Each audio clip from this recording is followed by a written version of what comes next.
ایک حدیث پہ اگر عمل ہو جائے تو مجھے اللہ کی قسم کھا کر میں کہتا ہوں یہ کورونا کا پتہ ہی نہیں چلے گا کہاں گیا. صرف ایک حدیث. میرے نبی نے فرمایا 4 باتیں مجھ سے لے لو پھر دنیا بھی تمہاری ہے آخرت بھی تمہاری ہے. 4 اذا کانت فیک.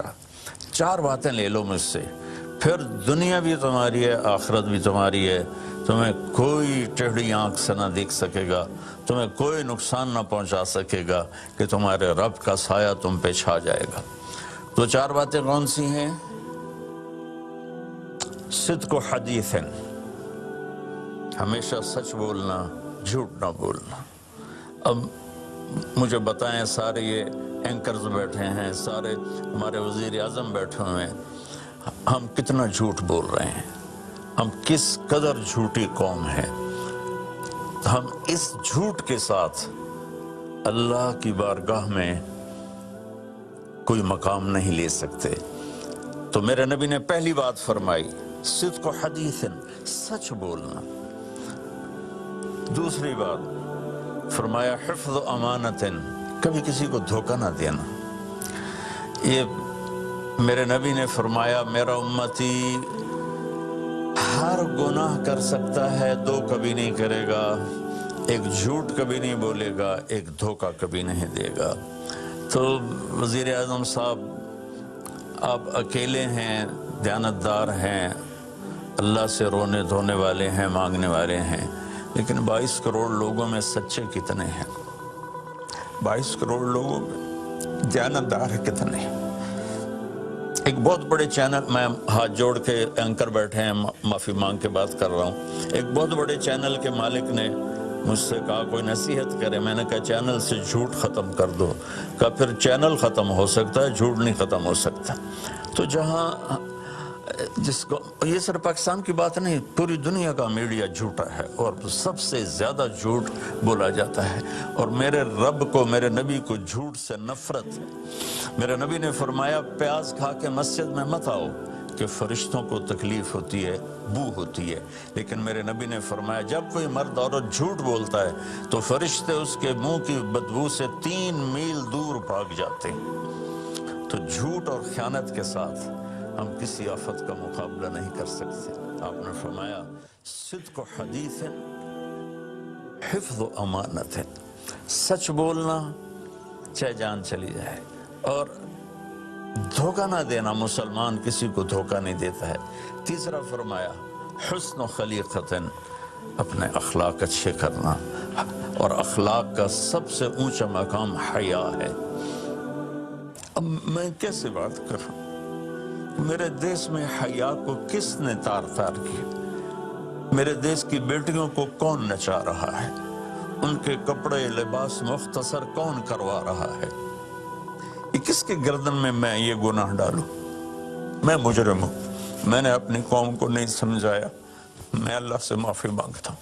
لیکن جب مسلمان کی بیٹی بے حیائی کی طرف چل پڑے اور نوجوان بے حیائی کی طرف چل پڑے تو اللہ کی رحمت. سب سے زیادہ عذاب قوم لوط پر آیا کہ وہ بے حیائی میں ساری باؤنڈریز کراس کر گئے تھے, تو اللہ تعالیٰ نے ان پر 5 عذاب بھیجے. 5, کسی قوم پہ 5 عذاب نہیں آئے, ایک ہی عذاب آتا تھا, ان پر 5 عذاب آئے.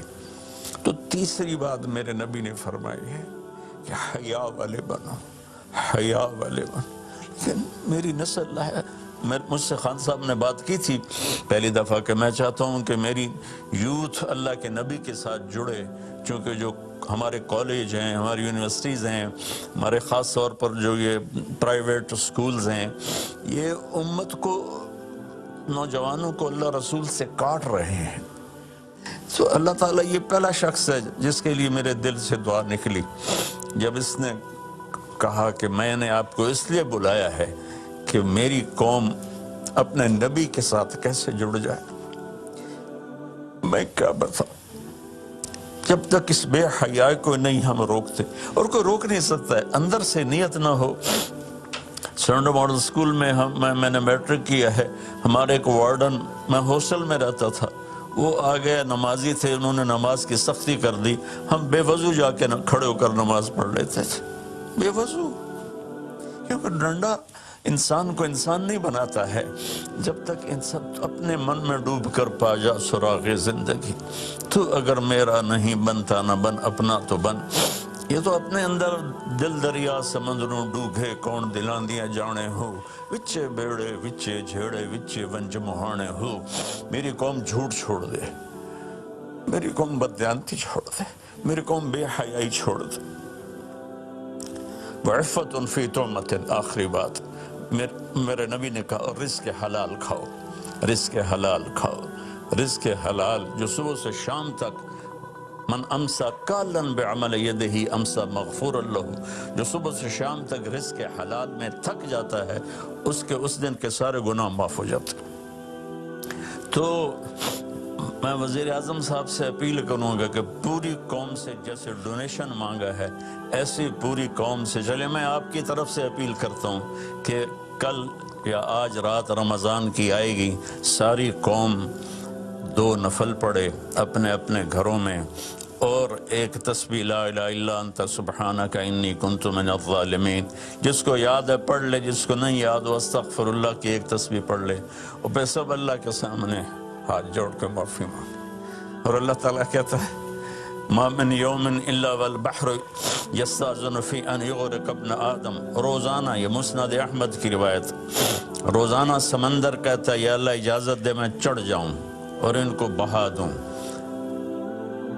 والارض تستاذن فی ان تبتلعہ، زمین کہتی ہے اللہ مجھے اجازت دے میں ان بے حیاؤں کو نگل جاؤں، ان جھوٹوں کو، ان بدماشوں کو، اس مافیا کو میں نگل جاؤں۔ تو والملائکۃ تستاذن فی ان تعجلہ وتہلکہ، فرشتے اللہ سے کہتے ہیں یا اللہ تو ہمیں اجازت دے ہم ان کا صفایا کریں۔ میرا اللہ کہتا ہے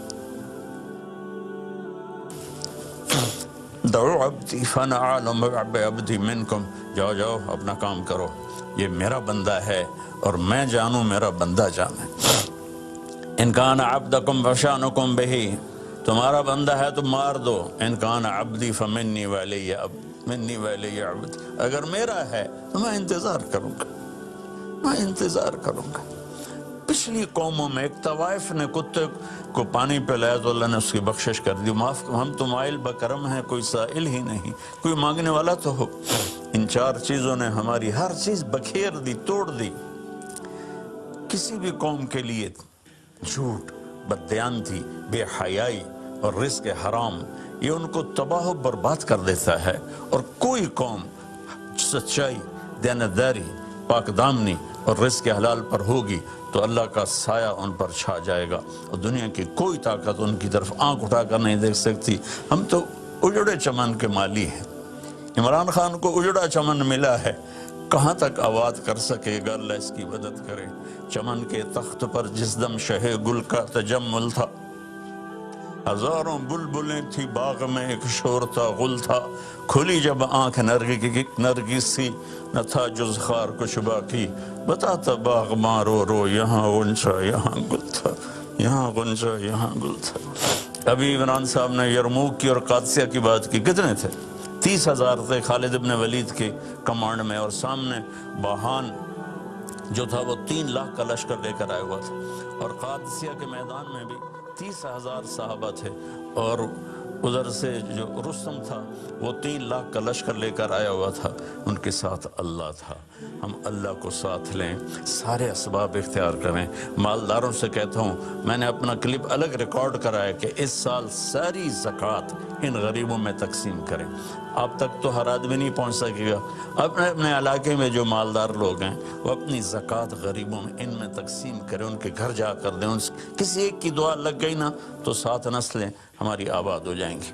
تو بس میں معافی چاہتا ہوں، آپ نے مجھے کافی دیر بٹھایا تو میں نے بھی تھوڑا سا آپ کا ٹائم لے لیا، تو آپ درود شریف پڑھیں اور ہم اللہ کی بارگاہ میں دعا کرتے ہیں۔